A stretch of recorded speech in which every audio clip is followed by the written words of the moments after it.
إن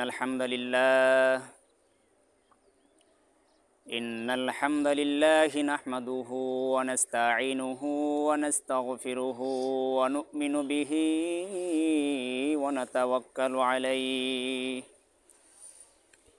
ونعوذ بالله من شرور أنفسنا ومن سيئات أعمالنا من يهده الله فلا مضل له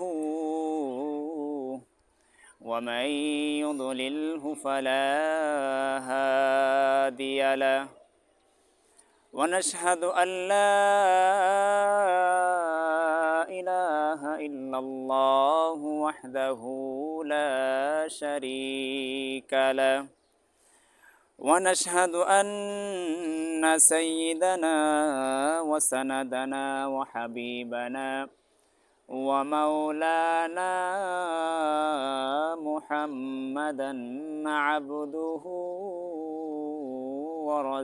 ورسوله أرسله بالحق بشيرا ونذيرا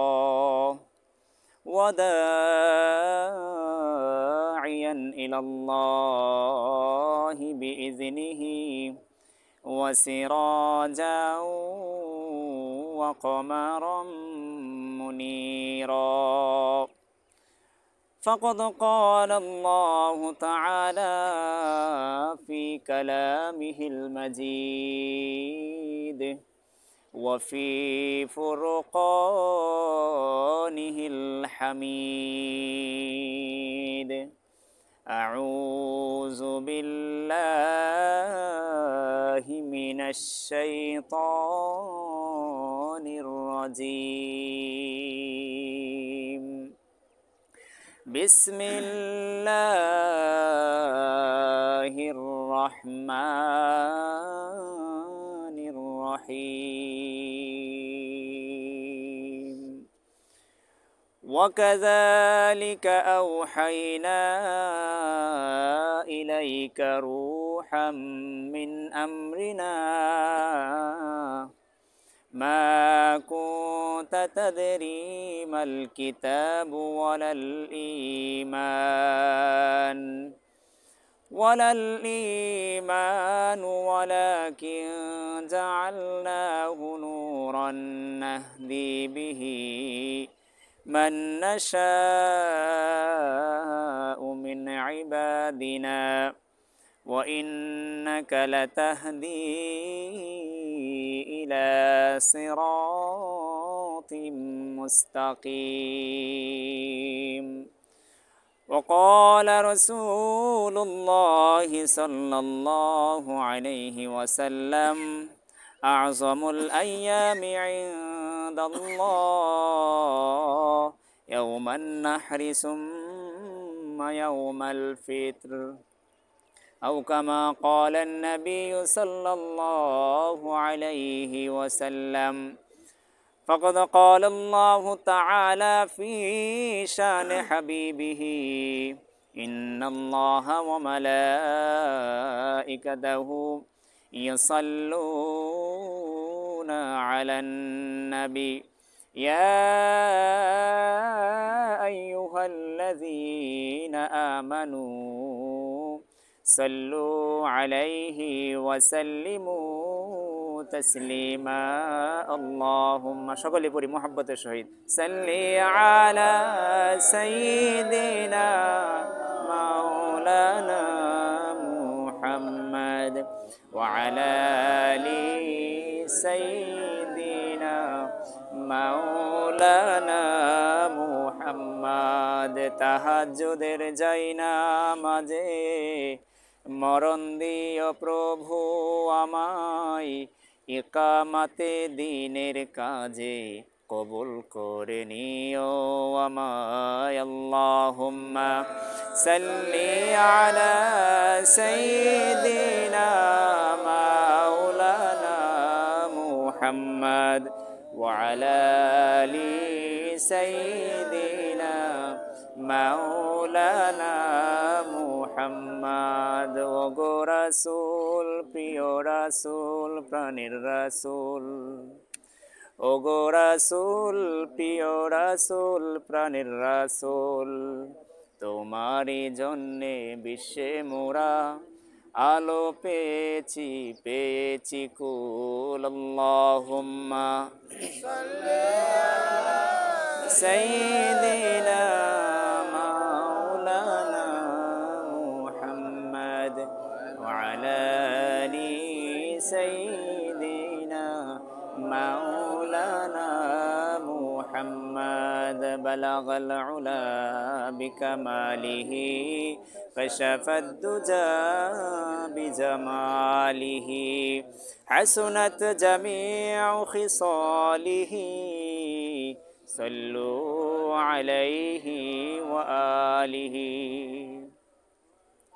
আলহামদুলিল্লাহ, মহান আল্লাহ পাক রব্বুল আলামিনের দরবারে অসংখ্য অগণিত লাখ কোটি শুকুর ও সুজুদ, যে মহান রব্বুল আলামিন আজকে আমাদেরকে পবিত্র ঈদ উল ফিতরের মাঠে একত্রিত হওয়ার মতো তৌফিক দান করেছেন। দীর্ঘ এক মাস সিয়াম সাধনা করার পরে শাওয়ালের এই প্রথম তারিখে ঈদ উল ফিতরের দিনে মহান রব্বুল আলামিন রব্বুল ইজ্জত আমাদেরকে অত্যন্ত মোহাব্বত করে, অত্যন্ত ভালোবেসে আল্লাহ তাআলা আমাদেরকে ঈদের মাঠে একত্রিত হওয়ার মতো তৌফিক দিয়েছেন, আমাদেরকে সুস্থ রেখেছেন। বিভিন্ন ব্যস্ততা থেকে আমাদেরকে ফারেক করে আল্লাহ পাক তার কুদরতি দৃষ্টি দিয়েছেন। এই জন্য আমি আপনি এই ঈদের ময়দানে আসতে পেরেছি। সম্মানিত মুআজ্জাজ মুসল্লিয়ানে কারাম, আল্লাহ পাক চাইলে আজকে আমাদেরকে অন্য ভাইদের মতো অসুস্থ করে এবং অন্য লোকদের মতো বিভিন্ন ব্যস্ততা, বিভিন্ন ঝামেলায় আমাদেরকে জড়িয়ে বিভিন্ন হাসপাতালে বিভিন্ন কাজে ব্যস্ত রাখতে পারতেন, কিন্তু আল্লাহ তাআলা সেটা না করে কুদরতিভাবে তার কুদরতি রহমতের দৃষ্টি দিয়ে মহান রব্বুল আলামিন আজকে ঈদ উল ফিতরের জামাতে ঈদের নামাজ 2 রাকাত ওয়াজিব নামাজ আদায় করার জন্য মহান রব্বুল আলামিন আমাদেরকে সুস্থতার সহিত এই কাওলা আনসার ক্যাম্পের ময়দানে একত্রিত করেছেন। এই জন্য আমরা প্রত্যেকেই অন্তরস্থল থেকে শুকরিয়া আদায় করি আলহামদুলিল্লাহ। সম্মানিত ভাইরা, আল্লাহ তাআলা দীর্ঘ একটা মাস আমাদেরকে দিয়েছিলেন। 11 মাস পরে যে মাসটা আসে রমজানুল মুবারক, যে মাসের মূল্য অন্যান্য মাসের চাইতে হাজারো লক্ষ কোটি গুণ বড়, এবং সবচাইতে গুরুত্বপূর্ণ বিষয় হলো সেই মাসের মধ্যে আল্লাহ পাক রব্বুল আলামিন এরকম একটা দশক রেখেছিলেন, 20 রোজা থেকে 30 রোজা পর্যন্ত শেষ দশক। ওই দশকের মধ্যেই আল্লাহ পাক রব্বুল আলামিন এমন একটা রাত্রি রেখেছেন যে রাত্রি ইবাদত করলে আল্লাহ তাআলা বলেছেন লাইলাতুল কদরি খৈরুম মিন আলফি শাহর। ওই লাইলাতুল কদর, শবে কদরের রাত্রিতে যদি কোনো ব্যক্তি ইবাদত করতে পারে, রাত্রি জেগে আল্লাহর ইবাদত করে, তা আল্লাহ তাআলা বলেন সে ব্যক্তি যেন 83 বৎসর 1000 মাস ইবাদত করার সব সে পেয়ে গেল। সুবহানাল্লাহ।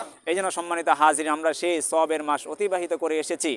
আমরা একটা সবের মাসের মধ্যে ছিলাম। প্রতিটা মুহূর্তে আল্লাহ তাআলার রহমত যে মাসের মধ্যে আমাদের উপরে বর্ষণ হয়েছে, আমরা যে যতটুকু ইবাদত করতে পেরেছি, ইবাদতকে লুফে নিতে পেরেছি, আমরা ততটুকু সফল হয়েছি।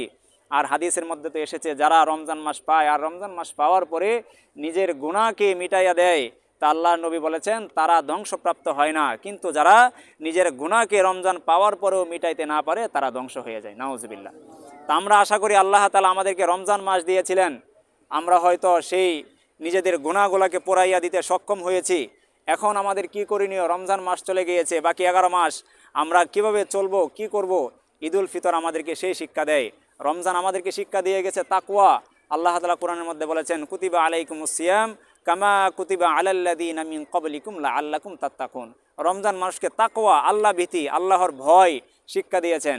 যে রমজান মাস এসেছিল আমি আপনি চাইলে গোপনে ঘরে দরজা লাগিয়ে খেতে পারতাম, কিন্তু খাই নাই কেন, পান করি নাই কেন? আল্লাহর ভয় ছিল। সুতরাং রমজান আমাদেরকে শিখিয়ে গিয়েছে তাকওয়া, ভয়, যে আমি যে অবস্থায় থাকি না কেন, আমি যেখানেই থাকি না কেন, আল্লাহ আমার সাথে আছেন, আল্লাহ আমাকে দেখতেছেন। সুতরাং পেয়ারা হাজরিন, এই যে রমজান মাস চলে গিয়েছে, এখন আমরা শাওয়াল মাসে প্রবেশ করেছি।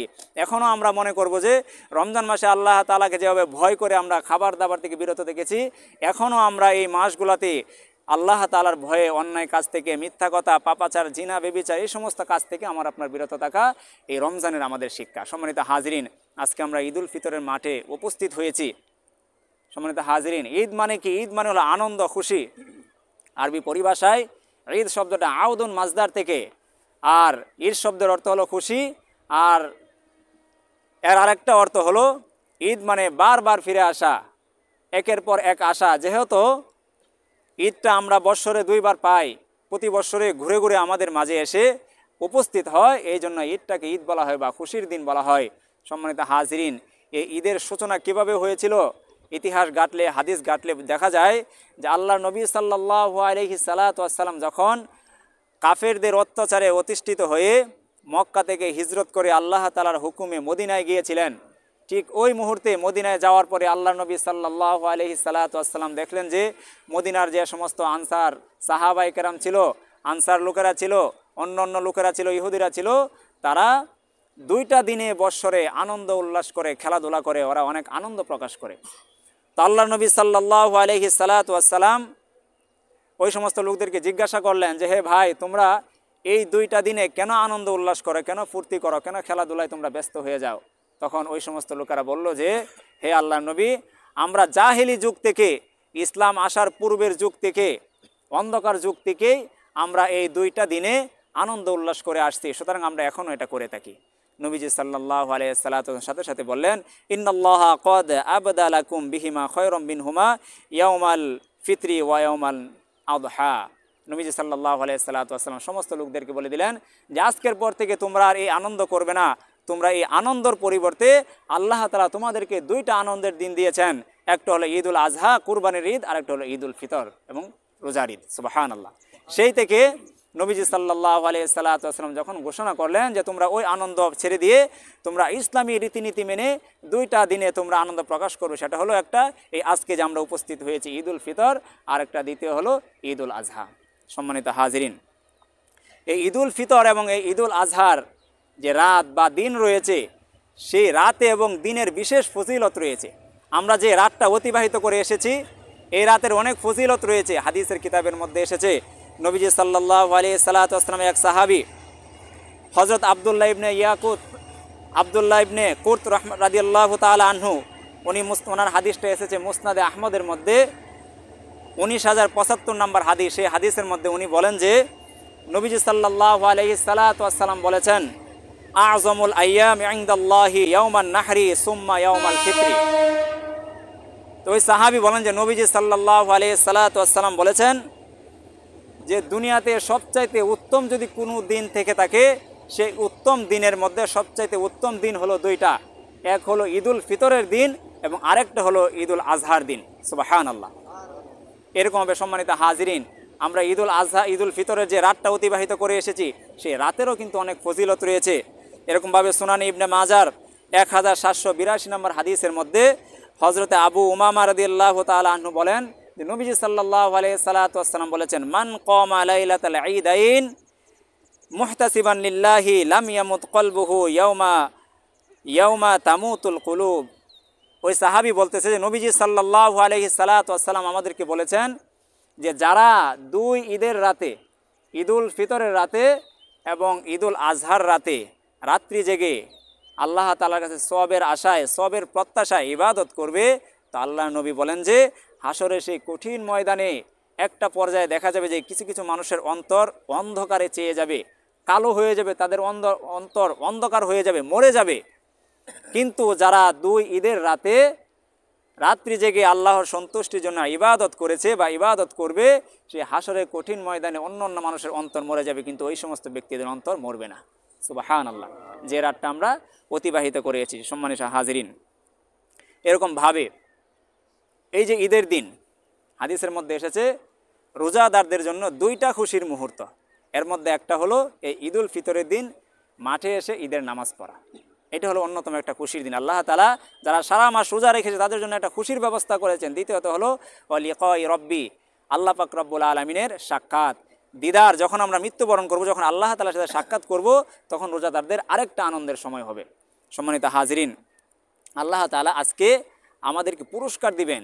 মেশকাত শরীফের 2096 নম্বর হাদিসের মধ্যে এসেছে, হযরত আনাস ইবনে মালিক রাদিয়াল্লাহু তাআলা আনহুর হাদিস। উনি বলেন যে যখন রমজানের শেষ দশক এসে যায় তখন প্রতি রাত্রিগুলাতে হযরতে জিবরাইল আলাইহিস সালাতু ওয়াস সালাম উনি ফেরেশতাদের একটা দল নিয়ে জমিনে পৃথিবীতে অবতরণ করেন এবং উনি আল্লাহ তাআলার কাছে ওই সমস্ত লোকদের ব্যাপারে দোয়া করতে থাকেন যে সমস্ত লোকেরা দাঁড়িয়ে বসে শুয়ে আল্লাহ তাআলার জিকির, আল্লাহর নামাজ এবং কোরআন তেলাওয়াতে ব্যস্ত থাকে। তারা আল্লাহ তাআলার কাছে ওই সমস্ত ব্যক্তিদের জন্য দোয়া করতে থাকে ফেরেশতারা, যে আল্লাহ তোমার ওই ব্যক্তি দাঁড়িয়ে নামাজ পড়তেছে, এরকম ব্যক্তি বসে বসে কোরআন তেলাওয়াত করতেছে, মসজিদে সময় কাটাইতেছে, তুমি তাকে মাফ করে দাও।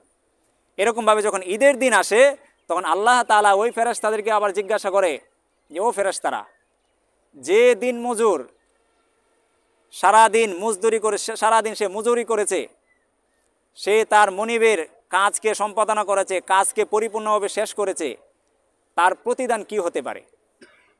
ফেরেশতাদেরকে আল্লাহ তাআলা জিজ্ঞাসা করেন। তা ফেরেশতারা বলেন যে ওগো আল্লাহ, যে মজদুর, যে দিন মজুর তার মজদুরিকে কমপ্লিট করেছে, শেষ করেছে, তার উপঢৌকন বা তার হাদিয়া তো সেটাই হতে পারে যে সাথে সাথে তার সমস্ত পাওনাকে পরিশোধ করে দেওয়া। তখন আল্লাহ তাআলা বলেন যে ও ফেরেশতারা, তোমরা সাক্ষী থাকো, যারা এই রমজান মাস পাওয়ার পরে গুরুত্ব সহকারে 30টা তারাবি পড়েছে বা 29টা তারাবি পড়েছে, রোজা রেখেছে, গুনাহের কাছ থেকে বিরত থেকেছে, তোমরা আজকে সাক্ষী থাকো আমি তাদের সমস্ত ইবাদতগুলোকে কবুল করে নিলাম। শুধু তাই না, আজকে ঈদুল ফিতরের দিন তারা যখন ঈদের নামাজ পড়ে বাসায় ফিরবে, ঈদুল ফিতরের নামাজ শেষ হওয়ার আগে আমি আল্লাহ পাক রব্বুল আলামিন তাদের জীবনের সমস্ত গুনাহগুলিকে মাফ করে দিলাম। সম্মানিত হাজিরিন, কত ফজিলতের একটা মাস আমরা অতিবাহিত করে এসেছি আর সেই মাসের শেষ পর্যায়ে এসে আজকে আমরা ঈদুল ফিতরের দিনে আমরা উপনীত হয়েছি। সম্মানিত হাজিরিন, আমরা যে রমজান মাসটা অতিবাহিত করে এসেছি, রমজানে আমরা 30টা রোজা রেখেছি। আল্লাহ তাআলা এই বছর আমাদেরকে 30টা রোজা রাখার তৌফিক দিয়েছেন। আর রমজানের প্রতিটা রোজা একটা রোজা 10টা রোজার সমান। আমি আপনাদেরকে বলি, নবীজি সাল্লাল্লাহু আলাইহি সাল্লামের এক সাহাবী হযরত আবু আইয়ুব আনসারী রাদিয়াল্লাহু তাআলা আনহু, উনি বলেন যে মুসলিম শরীফের 1164 নম্বর হাদিসের মধ্যে এসেছে, যারা রমজানের 30টা রোজা রাখার পরে তার সাথে ধারাবাহিকতা বজায়া শাওয়াল মাসের, যে আজকে থেকে শাওয়াল মাস শুরু হলো, এই শাওয়াল মাসের আরও 6টা রোজা রাখবে।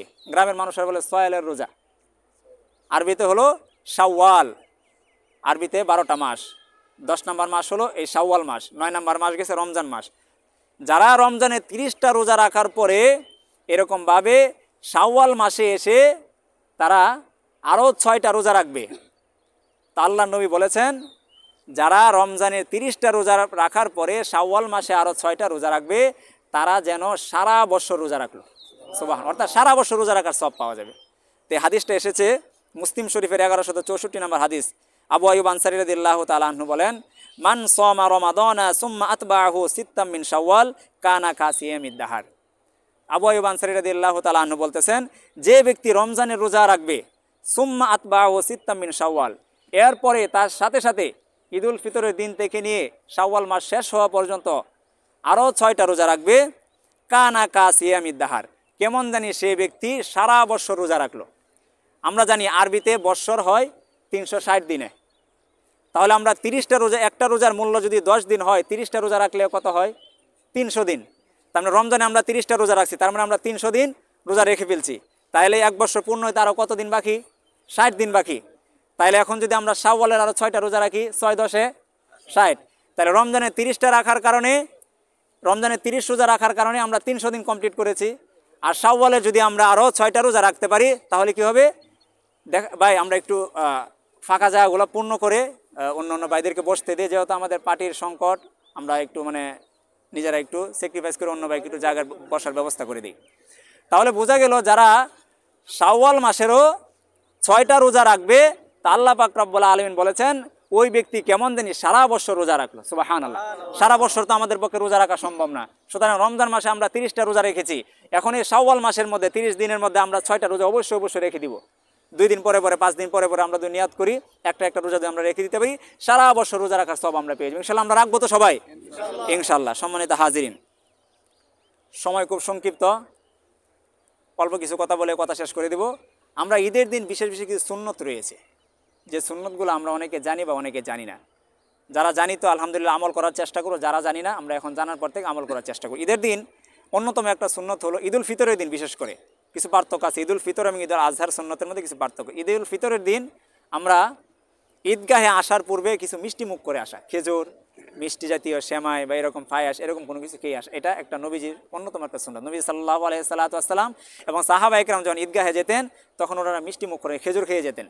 এটা হলো অন্যতম একটা সুন্নাত। আমরা যারা চলে এসেছি, খেয়ে এসেছি, তো আলহামদুলিল্লাহ যারা সুন্নত জানি, সুন্নতের নিয়তে আমরা খেয়ে আসি, তাদের পেটও ভরছে, সুন্নত পালন হয়ে গেছে। যারা জানি না এটা সুন্নত, তারা শুধু খাইছি কিন্তু সুন্নতে সব পাবো না আমরা। দেখেন নিয়তের উপরে সব কিছু নির্ভর করে। আপনি ঘরের একটা জ্বালানা খুলছেন, তো জ্বালানা কেন সাধারণত খুলি? বাতাস আসার জন্য, আলো আসার জন্য। কিন্তু আপনি যদি নিয়ত করেন এই জ্বালানা দিয়ে আজানের আওয়াজ ঢুকবে, এই জ্বালানা দিয়ে ওয়াজের আওয়াজ ঢুকবে, আমি ওয়াজ শুনবো, আজান শুনবো, তাহলে দেখা যাবে আপনি বাতাসও পাইবেন, ফিরি ফিরি আলোও পাইবেন, আর আপনার নিয়ত সঠিক হওয়ার কারণে আপনি ডাবল সব পাওয়া যাবেন। এই জন্য যে কোনো কাজ করার সময় আগে নিয়তটাকে খালিজ করে নিব আমরা ইনশাল্লাহ। তো এই জন্য সম্মানিত হাজিরিন, আমরা যে ঈদের মাঠে এসেছি, আমরা অনেকেই মিষ্টি মুখ করে এসেছে, আমাদের একটা সুন্নত পালন হয়ে গেছে। আরেকটা বিষয় হলো ঈদের মাঠে আসার পূর্বে ভালোভাবে গোসল করা, কারণ ঈদের মাঠে মানুষের অনেক সমাগম হয়। ইসলাম দেখেন কতটুক মানুষকে পরিবেশ বা কতটুক মানুষকে এরকম জিনিস শেখায় যে মানুষ একত্রিত হবে, একজনের ঘামের কারণে আরেকজনের কষ্ট হবে, এটা ইসলাম সমর্থন করে না। এই জন্য বলা হয়েছে তোমরা ঈদগাহে আসার পূর্বে, জুমার নামাজে আসার পূর্বে তোমরা অজু গোসল করে ভালোভাবে গোসল করে আসবে। শুধু তাই নয়, এরকমভাবে যার কাছে সুগন্ধি আছে সুগন্ধি মেখে ঈদগাহে আসা, এটা নবীজি সাল্লাল্লাহু আলাইহি সাল্লামের অন্যতম একটা সুন্নত। এরকমভাবে ঈদের নামাজে আসার পূর্বে মিসওয়াক করে আসা। আমরা তো এই সুন্নতটাকে হারিয়ে ফেলছি। নবীজি সাল্লাল্লাহু আলাইহি সাল্লাম মৃত্যু শয্যায় কাতর, উনি বলতে পারতেছেন না যে ওনাকে মিসওয়াক দেওয়ার জন্য, কিন্তু আবু বকর রাদিয়াল্লাহু আনহু পাশে দাঁড়ানো, উনি ইশারায় বলতেছেন যে আমাকে মিসওয়াক দাও। আয়েশা রাদিয়াল্লাহু তাআলা ওনাকে মিসওয়াক দিলেন, উনি মিসওয়াক করলেন মৃত্যু শয্যায় কাতর। ওই সময় নবীজি বলছেন লাউলা আনা শুক্কা উম্মতি লা আমারতুম বিসওয়াক ইনদা কুল্লি মসজিদ। যে নবীজি বলছেন যদি আমার উম্মতের উপরে কষ্ট না হইতো, প্রত্যেক নামাজের সময় আমি এই মিসওয়াককে বাধ্যতামূলক করে দিতাম। মিসওয়াক করলে 70টা সব পাওয়া যায়, এর মধ্যে একটা হলো মৃত্যুর সময় কালিমা নসিব হয়। এই জন্য সম্মানিত হাজিরিন, এই সুন্নতটাকে আমরা আঁকড়ে ধরবো। ব্রাশ আমরা করবো ঠিক আছে, কিন্তু আমরা এই মিসওয়াকের সুন্নতটাকে আমরা আঁকড়ে ধরার চেষ্টা করবো ইনশাল্লাহ। এরকমভাবে ঈদুল ফিতরের মাঠে আসার পূর্বে সদকাতুল ফিতর দিয়ে দেওয়া, ফেতরা। ঈদের দিন সকালে যার কাছে জাকাত পরিমাণ মাল, নেশাব পরিমাণ মালের সম্পদ, যে যার কাছে তাকে 1 বছর অতিবাহিত হওয়া জরুরি না। জাকাতের ক্ষেত্রে 1 বছর অতিবাহিত হওয়া জরুরি, কিন্তু ঈদুল ফিতরের দিন যার কাছে জাকাত পরিমাণ মালের সম্পদ থাকবে এরকম, তার কাছ থেকে ঈদুল ফিতর আদায় করা তার উপর ওয়াজিব। এটা আমরা করে নিব সবাই। এবং ঈদুল ফিতরের মাঠের পরে যারা সদকাতুল ফিতর দিবে তারা সাধারণ দানের মতো সব পাবে। এই জন্য আমরা যারা সদকাতুল ফিতর বা ঈদুল ফিতরের ফেতরা দিয়ে এসেছি আলহামদুলিল্লাহ ভালো করেছি, যারা দেই নাই ঈদের নামাজ পড়ে গিয়ে আমরা দিয়ে দেবো ইনশাল্লাহ। এরকমভাবে ভালো পোশাক পরিধান করে আসা, নতুন পোশাক পরতে হবে এরকম না, আমার কাছে আপনার কাছে যে উত্তম পোশাকটা সেটা পরিধান করে ঈদগাহে আসা। এরকমভাবে সকাল সকাল ঘুম থেকে ওঠা, এমনিই তো সকাল সকাল ঘুম থেকে ওঠার অনেক ফজিলত রয়েছে, হ্যাঁ কিনা? সকালবেলার হাওয়া হাজারো বেমারি কা দাওয়া, সকালবেলার বাতাস হাজার রোগের ঔষধ। আমরা তো ঘুমিয়ে থাকি, অন্য অন্য দিন আমরা যেরকম সকালবেলা উঠি, ঈদের দিন আমরা সকালবেলা ওঠার চেষ্টা করব। এরকমভাবে সম্মানিত হাজরিন, নিজ গ্রামে বা নিজ মহল্লায় যেখানে ঈদের নামাজের ব্যবস্থা হয় সেখানেই নামাজ পড়াটা সুন্নত। অন্যত্র যাওয়া নিষেধ করতেছি না আমি, অন্যত্র যাওয়া যায়, কিন্তু সুন্নত কি? নিজের এলাকায়, নিজের মহল্লায়, নিজের ক্যাম্পে যেখানে নামাজের ব্যবস্থা হয়েছে সেখানে নামাজ পড়াটাই সবচাইতে উত্তম এবং সেটা সুন্নত। এরকমভাবে ঈদগাহে যাওয়ার পূর্বে ঈদগাহ পর্যন্ত হেঁটে হেঁটে যাওয়া। আমরা অনেকে যানবাহনের উপরে সফর করে যাই, ভাই একটু মানে খাতারগুলা করে ফেলি আমরা, অনেকে আসতেছে যেন আমরা বাইরে না দাঁড়াইতে, আমরা একটু নামাজের সুরতে বসে পড়ি। আমি শেষ করে দিব, নামাজের সুরতে আমরা বসে পড়ি। তাহলে বলতেছিলাম ঈদগাহে আসার পূর্বে আমরা পায়ে হেঁটে আসব, এটা হলো অন্যতম একটা সুন্নত। যখন আমরা ঈদগাহে আসব পায়ে হেঁটে আসব। সম্মানিত হাজির, এরকমভাবে ঈদগাহে আসার সময় আমরা প্রত্যেকে মুখে মুখে তাকবীরগুলা দিতে থাকবো, আল্লাহু আকবার, আল্লাহু আকবার, লা ইলাহা ইল্লাল্লাহু, আল্লাহু আকবার, আল্লাহু আকবার ওয়ালিল্লাহিল। এই তাকবীরগুলা বেশি বেশি দিব। তো এইগুলো ঈদুল ফিতরের সুন্নতগুলা। এবার আর 2 মিনিট সময় নিয়ে একটু কথা বলবো। আমরা ঈদটাকে সাহাবায়ে কেরাম এবং নবীজি সাল্লাল্লাহু আলাইহি ওয়াসাল্লাম কীভাবে উদযাপন করতেন সেই ব্যাপারে একটু জানবো। আমরা কীভাবে উদযাপন করি? এই যে ঈদের নামাজ শেষ হবে, চ্যাংরা পোলাপান বক্স নিয়ে, পিক আপ নিয়ে বের হয়ে যাবে। হ্যাঁ, কালকে সন্ধ্যার পরে যখন চাঁদ উঠছে, চাঁদ উঠার পর থেকেই শুরু হয়ে গেছে আতশবাজি, বম, হ্যাঁ বিভিন্ন কিছু ফুটানি। তো এটা তো ইসলাম সমর্থন করে না কখনোই। ইসলামের প্রতিটা আনন্দ, প্রতিটা উৎসব হবে ইবাদত মুখর, যেখানে আনন্দও থাকবে ইবাদতও থাকবে। রমজান মাস আমাদেরকে কী শিক্ষা দিয়ে গেল? হয়তো আমার আপনার অনেক ছেলে ফেলে বাইগনা, নাতি, তারা বাড়িতে এরকমটা অনেকে করছে এবং করবে। ঈদের নামাজ শেষ হওয়ার পরে বিগত 2-3 দিন এরকম তারা করবে। তো সাহাবায়ে কেরাম কীভাবে উদযাপন করতেন হাদিসের কিতাবের মধ্যে এসেছে। নবীজি সাল্লাল্লাহু আলাইহি সাল্লাম যখন মক্কা থেকে হিজরত করে মদিনায় গেছেন, উনি ঈদের দিন ওনার কামরার মধ্যে শোয়া। তো উনি দেখলেন যে মসজিদে নববীর বারান্দার মধ্যে সুদানি কিছু সাহাবায়ে কেরাম, সুদান আছেন একটা দেশ, কালো সাহাবায়ে কেরাম, ওনারা ওনাদের বাচ্চারা ওই বারান্দায় খেলাধুলা করতেছে। তারা তীর কীভাবে মারতে হয় ওটা প্র্যাকটিস করতেছে, বল্লম কীভাবে মারতে হয় এটা। তো নবীজি সাল্লাল্লাহু আলাইহি সাল্লাম আয়েশা রাদিয়াল্লাহু তাআলা বলেন, আয়েশা তুমি কি দেখবা, দেখো কত সুন্দর করে তারা খেলাধুলা করতেছে, আনন্দ। মানে ঈদের দিন বিকালবেলা, আমরা ঈদের দিন বিকালবেলা কী আয়োজন করি? ক্রিকেট খেলার আয়োজন করি, ফুটবল খেলার আয়োজন করি। হ্যাঁ, এটা যদি শরীয়ত সম্মত, এখানে যদি জ্বর কোনো চরাচরি না থাকে, কোনো ফরজ তরক না হয়, হ্যাঁ, ফুল শরীর দেখে যদি আমরা সেটা করতে পারি, সেটা করা যায়। তো সাহাবায়ে কেরাম এই কাজটা করতেছিলেন। নবীজি বললেন, আয়েশা তুমি কি এই কাজগুলো দেখতে চাও? তো উনি তো পর্দা করেন, উনি তো আর দেখতে পারবেন না। তো হাদিসের কিতাবের মধ্যে এসেছে আয়েশা রাদিয়াল্লাহু তাআলাকে নবীজি পিঠে নিছেন। কোথায় নিছেন? পিঠে, নিজের পিছনে নিছেন এবং ওনার কাঁধকে নবীজির এই কাঁধের পাশে রাখছেন এবং নবীজির গালের সাথে আয়েশা রাদিয়াল্লাহু তাআলার গালকে মিশাই দিয়েছেন। সুবহানাল্লাহ। তো উনি দরজা ফাঁক করে দিয়ে ওই সাহাবায়ে কেরাম খেলাধুলা দেখেছেন এবং নবীজি বলতেছে এই দিক দিয়ে মারো, এই দিক দিয়ে মারো। আমরা খেলার সময় বলি না এই দিক দিয়ে মারো, এই দিক দিয়ে মারলে গোল হবে, এই দিক দিয়ে ছক্কা হবে। তো নবীজি মানে এতটা আনন্দ উপভোগ করতেছিলেন যে তোমরা এভাবে মারো, এভাবে মারো। তাহলে ঈদের আনন্দের মধ্যে হালালভাবে আমরা ঈদের আনন্দ করতে পারি। শুধু তাই না, হালাল গজল, এরকমভাবে নাশিদ পরিবেশন করা, ইসলামিক গজল। নবীজি সাল্লাল্লাহু আলাইহি ঈদের নামাজ পড়ে আয়েশা রাদিয়াল্লাহু তাআলার ঘরের মধ্যে শোয়া, ঠিক ওই মুহূর্তে আনসারি কিছু সাহাবায়ে কেরামের সন্তানাদিরা এসে, 2-3 জন মেয়ে এসে একটা দফ নিয়ে, দফ হলো ঢোলের মতো, ঢোলের তো 2 পাশ বন্ধ থাকে, চামড়া দেওয়া থাকে। দফ হলো এক পাশ খোলা থাকে, এক পাশ চামড়া থাকে। এটা বাজানো জায়েজ আছে শরীয়ত সম্মত। তো এরকম দফ নিয়ে তারা নবীজিকে ওকাজ যুদ্ধের এরকম নাশিদ শোনাইতেছিল। আবু বকর রাদিয়াল্লাহু তাআলা ঘরে ঢুকলেন এই মুহূর্তে, ঢুকে উনি তো রাগ হয়ে গেলেন। হ্যাঁ, নবীজির সামনে তারা এরকম নাশিদ গাইতেছে, ইসলামিক গজল গাইতেছে এবং দফ বাজে, উনি এটা সহ্য করতে পারলেন। নবীজি বললেন, আবু বকর হে আবু বকর তুমি তাদেরকে ছেড়ে দাও, তারা একটু আনন্দ করুক।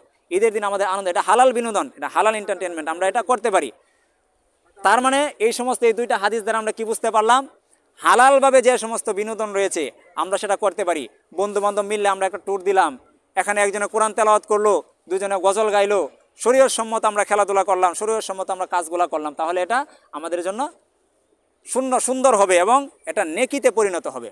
সম্মানিত হাজিরিন, আপনাদের কাছে উদারত আহ্বান থাকবে, এই ঈদুল ফিতরের দিন যেহেতু আমরা ঈদের মাঠে উপনীত হয়েছি, আমাদের প্রত্যেকের জন্য উচিত রমজান মাসটা আমরা অতিবাহিত করে এসেছি। রমজান মাসে যেরকম আমরা সমস্ত পাপাচার থেকে বিরত ছিলাম, মোবাইলের মধ্যে অশ্লীল ভিডিও, এরকম মানুষের সাথে খারাপ ব্যবহার, মিথ্যা কথা বলা, অন্যায় পাপাচার, ওই সমস্ত কাজ থেকে আমরা অনেক পরিমাণে বিরত থেকেছিলাম। এখনও আমরা প্রতিজ্ঞা করি যে আগামী রমজান পর্যন্ত কে হায়াত পায় বা না পায় জানি না, তবে রমজানে যেরকমভাবে পুত পবিত্র থাকার চেষ্টা করেছি, বাকি সময়টাতে আমরা এরকম পুত পবিত্র থাকার চেষ্টা করব। সাহাবায়ে কেরাম বা সালফে সালিহিন তারা কি করতেন? যখন রমজান মাস আসার 6 মাস পূর্বে থেকে তারা প্রস্তুতি নিতেন যে রমজান মাস কখন আসবে। আবার যখন রমজান মাস চলে যাইতো তখন 6 মাস পর্যন্ত তারা পেরেশানিতে থাকতেন যে হায়রে রমজানে ইবাদত করছি, আল্লাহ ইবাদত কবুল করলো কি করলো না। 6 মাস পর্যন্ত তারা পেরেশানিতে থাকতেন। তো আমার আপনার এরকম একটা পেরেশানি থাকা উচিত যে রমজানে ইবাদত করছি, আল্লাহ কি ইবাদত কবুল করছে কি করছে না এটা তো জানি না। কারণ রমজানে ইবাদত যদি গুনাহ যদি আপনি মাফ না করাইতে পারি, নবীজি বলছেন ওই ব্যক্তি ধ্বংস হোক। একদিন মিম্বারের মধ্যে উনি পা রাখছেন, বললেন আমিন, আরেকবার পা রাখছেন, বললেন আমিন, আবার পা রাখছেন, বললেন আমিন। সাহাবায়ে কেরাম বললেন, নবীজি আপনি তো আগে এরকম কোনো সময় করেন নাই। তো উনি বললেন যে ও সাহাবায়ে কেরাম, আমি যখন প্রথম সিঁড়িতে পা রাখছি, জিবরাইল এসে বলছে যারা মা বাবা 2 জনকে পাওয়ার পরেও তাদের খেদমত করে তাদেরকে সন্তুষ্ট করতে পারছে না, ওই ব্যক্তি ধ্বংস হোক। জিবরাইল আমার কানে এসে বলেছে, জিবরাইল ফেরেশতা। তো আমি বলছি আমিন, হে আল্লাহ তুমি কবুল করো। নবীজি যেটা সত্যায়ন করছে ওটা তো অবশ্যই বাস্তবায়ন হবে। এরপরে দ্বিতীয় সিঁড়িতে যখন আমি পা রাখছি মিম্বারের, তখন জিবরাইল এসে বললো, ও আল্লাহর নবী, যারা রমজান মাস পাইলো, রমজান মাস পাওয়ার পরে নিজের গুনাহকে মাফ করাইতে পারলো না, ওই ব্যক্তিও ধ্বংস হোক। নাউজুবিল্লাহ। নবীজি বললেন আমিন, ধ্বংস হোক। এত বড় একটা রমজান মাস পাওয়ার পরেও নিজের গুনাহ মাফ করাইতে পারলো না, সে ধ্বংস হোক। 3 নম্বরে বললো, যাদের সামনে আমার নাম উচ্চারণ করা হয় কিন্তু আমার উপরে দুরূদ শরীফ পাঠ করে না, সাল্লাল্লাহু আলাইহি সাল্লাম পড়ে না, ওই ব্যক্তিও যেন ধ্বংস হয়। তো নবীজি বললেন যে আমিন, সে ধ্বংস হোক। তো পেয়ারা হাজিরিন, রমজান মাস চলে গেছে, জানি না কে কতটুকু গুনাহ মাফ করাইতে পেরেছি।